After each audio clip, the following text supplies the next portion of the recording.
everyone, welcome to my channel, or welcome back to my channel. My name is Jay and this is a web of classic tales. If you're enjoying the videos, please like, subscribe, share, and comment. If you want notifications every single time a new video is uploaded, please click on the little bell icon. Today we will continue reading Charles Dickens' The Haunted Man and the Ghost Bargain. Night was still heavy in the sky. On open plains from hilltops and from the decks of solitary ships at sea, a distant low-lying line, that promised by and by to change to light, was visible in the dim horizon. But its promise was remote and doubtful, and the moon was striving with the night clouds busily. The shadows upon Redlaw's mind succeeded thick and fast to one another, and obscured its light as the night clouds hovered between the moon and earth, and kept the latter veiled in darkness. Fitful and uncertain as the shadows which the night clouds cast were their concealments from him and imperfect revelations to him, and, like the night clouds still, if the clear sky broke forth for a moment, it was only that they might sweep over it and make the darkness deeper than before. Without there was a profound and solemn hush upon the ancient pile of buildings, and its buttresses and angles made dark shapes of mystery upon the ground, which now seemed to retire into the smooth white snow, and now seemed to come out of it, as the moon's path was more or less beset. Within, the chemist's room was indistinct and murky by the light of the expiring lamp. A ghostly silence had succeeded to the knocking and the voice outside. Nothing was audible but, now and then, a low sound among the whitened ashes of the fire, as of its yielding up its last breath. Before it on the ground the boy lay fast asleep. In his chair the chemist sat, as he had sat there since the calling at his door had ceased, like a man turned to stone. At such a time the Christmas music he had heard before began to play. He listened to it at first, as he had listened in the churchyard, but presently, it playing still, and being borne towards him on the night air, in a low, sweet, melancholy strain, he rose, and stood stretching his hands about him as if there were some friend approaching within his reach, on whom his desolate touch might rest, yet do no harm. As he did this, his face became less fixed and wondering. A gentle trembling came upon him, and at last his eyes filled with tears, and he put his hands before them and bowed down his head. His memory of sorrow, wrong, and trouble had not come back to him. He knew that it was not restored. He had no passing belief or hope that it was, but some dumb stir within him made him capable again of being moved by what was hidden afar off in the music. If it were only that it told him sorrowfully the value of what he had lost, he thanked heaven for it with a fervent gratitude.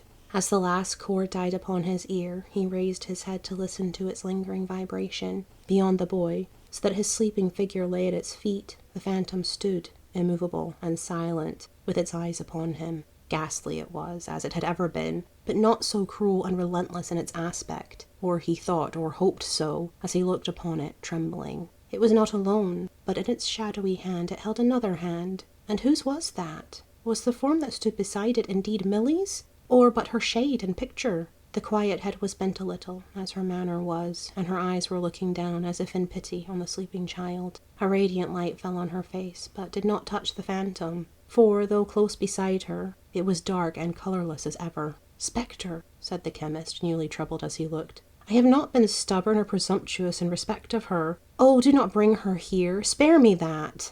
"This is but a shadow," said the phantom. "When the morning shines, seek out the reality whose image I present before you." "Is it my inexorable doom to do so?" cried the chemist. "It is," replied the phantom. "To destroy her peace, her goodness, to make her what I am myself, and what I have made of others." "I have said, seek her out," returned the phantom. "I have said no more." "Oh, tell me," exclaimed Redlaw, catching at the hope which he fancied might lie hidden in the words. "Can I undo what I have done?" "No," returned the phantom. "I do not ask for restoration to myself," said Redlaw. "What I abandoned of my own will, and have justly lost. But for those to whom I have transferred the fatal gift, who never sought it, who unknowingly received a curse of which they had no warning, and which they had no power to shun, can I do nothing?" "Nothing," said the phantom. "If I cannot, can anyone?" The phantom, standing like a statue, kept his gaze upon him for a while, then turned its head suddenly and looked upon the shadow at its side. "Ah, can she?" cried Redlaw, still looking upon the shade. The phantom released the hand it had retained till now, and softly raised its own with a gesture of dismissal. Upon that her shadow, still preserving the same attitude, began to move or melt away. "Stay!" cried Redlaw, with an earnestness to which he could not give enough expression. "For a moment, as an act of mercy. I know that some change fell upon me when those sounds were in the air just now, Tell me, have I lost the power of harming her? May I go near her without dread? Oh, let her give me any sight of hope." The phantom looked upon the shade as he did, not at him, and gave no answer. "At least say this, has she, henceforth, the consciousness of any power to set right what I have done?" "She has not," the phantom answered. "Has she the power bestowed on her without the consciousness?" The phantom answered, "Seek her out." And her shadow slowly vanished. They were face to face again, and looking on each other, as intently and awfully as at the time of the bestowal of the gift, across the boy who still lay on the ground between them, at the phantom's feet. "Terrible instructor," said the chemist, sinking on his knee before it, in an attitude of supplication, "by whom I was renounced, but by whom I am revisited, in whose milder aspect I would fain believe I have a gleam of hope. I will obey without inquiry, praying that the cry I have sent up in the anguish of my soul has been, or will be, heard, in behalf of those whom I have injured beyond human reparation. But there is one thing." "You speak to me of what is lying here," the phantom interposed, and pointed with its finger to the boy. "I do," returned the chemist. "You know what I would ask. Why has this child alone been proof against my influence? And why have I detected in its thoughts a terrible companionship with mine?" "This," said the phantom, pointing to the boy, "is the last, completest illustration of a human creature, utterly bereft of such remembrances as you have yielded up.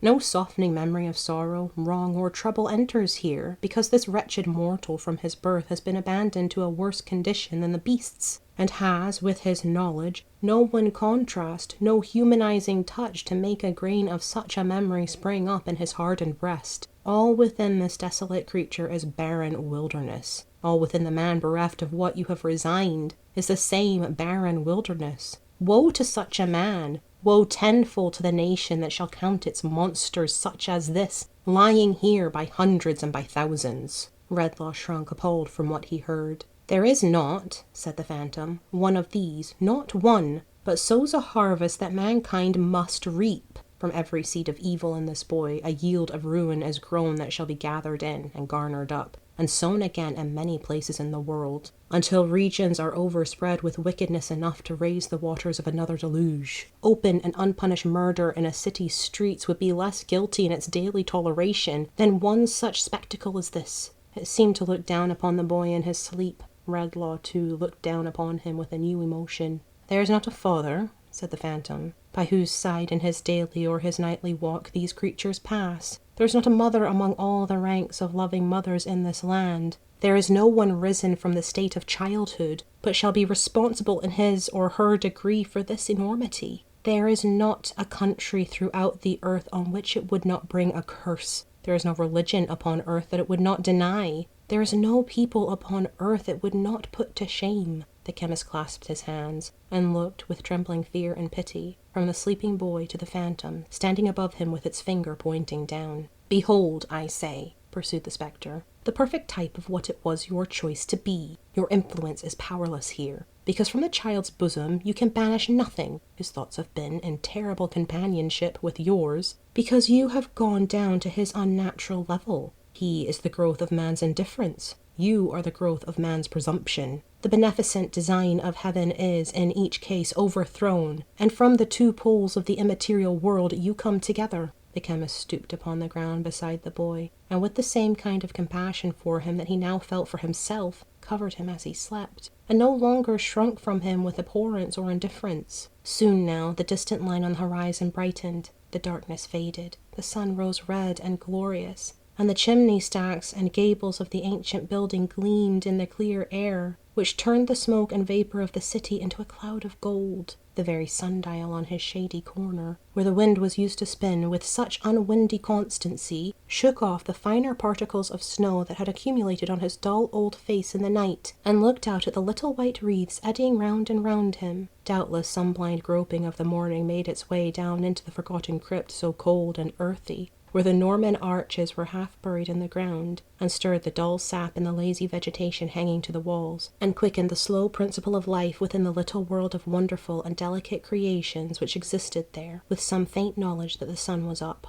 The Tetterbys were up, and doing. Mr. Tetterby took down the shutters of the shop, and, strip by strip, revealed the treasures of the window to the eyes, so proof against their seductions, of Jerusalem buildings. Adolphus had been out so long already that he was halfway on to morning pepper. 5 small Tetterbys, whose 10 round eyes were much inflamed by soap and friction, were in the tortures of a cool wash in the back kitchen, Mrs. Tetterby presiding. Johnny, who was pushed and hustled through his toilet with great rapidity when Moloch chanced to be in an exacting frame of mind, which was always the case, staggered up and down with his charge before the shop door, under greater difficulties than usual, the weight of Moloch being much increased by a complication of defences against the cold, composed of knitted worsted work, and forming a complete suit of chain armour, with a headpiece and blue gaiters. It was a peculiarity of this baby to be always cutting teeth.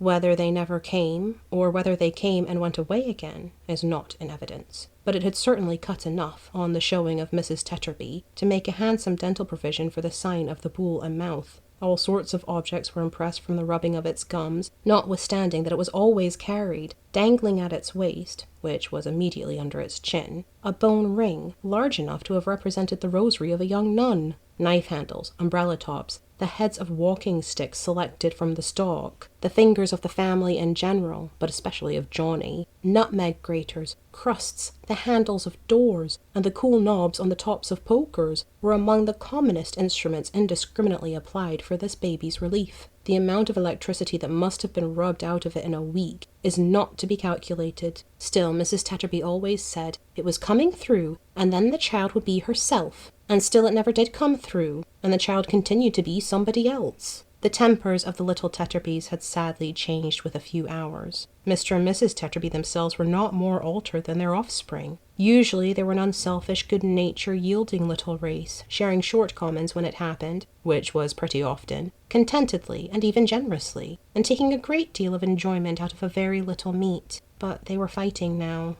not only for the soap and water, but even for the breakfast which was yet in perspective. The hand of every little Tetterby was against the other little Tetterbys, and even Johnny's hand, the patient, much enduring and devoted Johnny, rose against the baby. Yes, Mrs. Tetterby, going to the door by a mere accident, saw him viciously pick out a weak place in the suit of armour, where a slap would tell, and slapped that blessed child. Mrs. Tetterby had him into the parlour by the collar in that same flash of time, and repaid him the assault with usury thereto. "You brute, you murdering little boy," said Mrs. Tetterby. "Had you the heart to do it?" "Why don't her teeth come through, then?" retorted Johnny in a loud, rebellious voice. "Instead of bothering me, how would you like it yourself?" "Like it, sir," said Mrs. Tetterby, relieving him of his dishonoured load. "Yes, like it," said Johnny. "How would you?" "Not at all. If you was me, you'd go for a soldier. I will, too. There ain't no babies in the army." Mr. Tetterby, who had arrived upon the scene of action, rubbed his chin thoughtfully, instead of correcting the rebel, and seemed rather struck by this view of a military life. "I wish I was in the army myself, if the child's in the right," said Mrs. Tetterby, looking at her husband, "for I have no peace of my life here. I am a slave, a Virginia slave." Some indistinct association with their weak descent on the tobacco trade perhaps suggested this aggravated expression to Mrs. Tetterby. "I never have a holiday, or any pleasure at all, from year's end to year's end. Why, Lord bless and save the child," said Mrs. Tetterby, shaking the baby with an irritability hardly suited to so pious an aspiration. "What's the matter with her now?" Not being able to discover, and not rendering the subject much clearer by shaking it, Mrs. Tetterby put the baby away in a cradle, and, folding her arms, sat rocking it angrily with her foot. "How you stand there, Dolphus," said Mrs. Tetterby to her husband. "Why don't you do something?" "Because I don't care about doing anything," Mr. Tetterby replied. "I'm sure I don't," said Mrs. Tetterby. "I'll take my oath I don't," said Mr. Tetterby. A diversion arose here among Johnny and his 5 younger brothers, who, in preparing the family breakfast table, had fallen to skirmishing for the temporary possession of the loaf, and were buffeting one another with great heartiness, the smallest boy of all, with precocious discretion, hovering outside the knot of combatants, and harassing their legs. Into the midst of this fray, Mr. and Mrs. Tetterby both precipitated themselves with great ardour, as if such ground were the only ground on which they could now agree, and having, with no visible remains of their late soft-heartedness, laid about them without any lenity, and done much execution, resumed their former relative positions. "You had better read your paper than do nothing at all," said Mrs. Tetterby. "What's there to read in a paper?" returned Mr. Tetterby with excessive discontent. "What?" said Mrs. Tetterby. "Police. It's nothing to me, said Tetterby. What do I care what people do, or are done to? Suicides, suggested Mrs. Tetterby. No business of mine, replied her husband. Births, deaths, and marriages, are those nothing to you? Said Mrs. Tetterby. If the births were all over for good and all today, and the deaths were all to begin to come off tomorrow, I don't see why it should interest me, till I thought it was a coming to my turn, grumbled Tetterby. As to marriages, I've done it myself, I know quite enough about them. To judge from the dissatisfied expression of her face and manner, Mrs. Tetterby appeared to entertain the same opinions as her husband, but she opposed him, nevertheless, for the gratification of quarrelling with him. Oh, you're a consistent man, said Mrs. Tetterby, ain't you?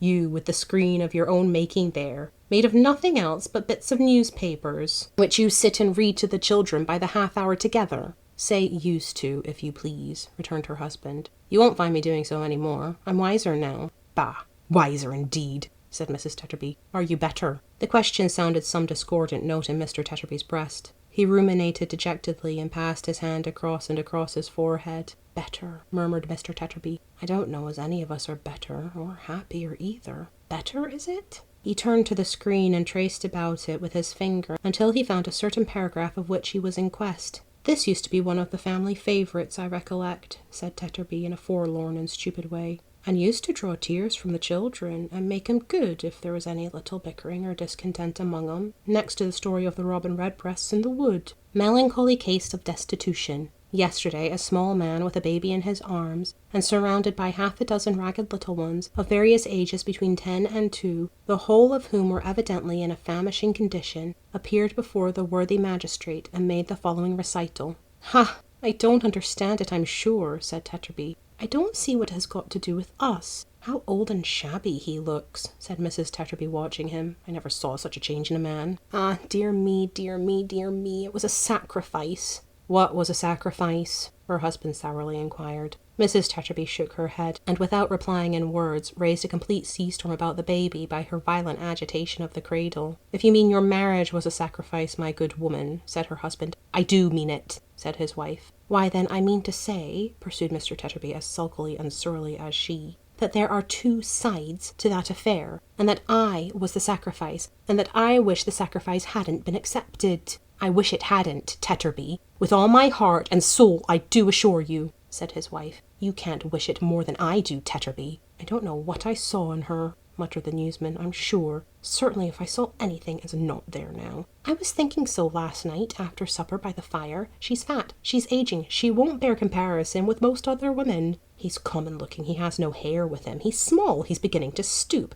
And he's getting bald, muttered Mrs. Tetterby. I must have been half out of my mind when I did it, muttered Mr. Tetterby. My senses must have forsook me. That's the only way in which I can explain it to myself, said Mrs. Tetterby with elaboration. In this mood they sat down to breakfast. The little Tetterbys were not habituated to regard that meal in the light of a sedentary occupation, but discussed it as a dance or trot, rather resembling a savage ceremony, and the occasional shrill whoops, the brandishings of bread and butter with which it was accompanied, as well as in the intricate filings off into the street and back again, and the hoppings up and down the doorsteps, which were incidental to the performance. In the present instance, the contentions between these Tetterby children for the milk and water jug, common to all, which stood upon the table, presented so lamentable an instance of angry passion risen very high indeed, that it was an outrage on the memory of Dr. Watts. It was not until Mr. Tetterby had driven the whole herd out at the front door that a moment's peace was secured. And even that was broken by the discovery that Johnny had surreptitiously come back, and was at that instant choking in the jug like a ventriloquist in his indecent and rapacious haste.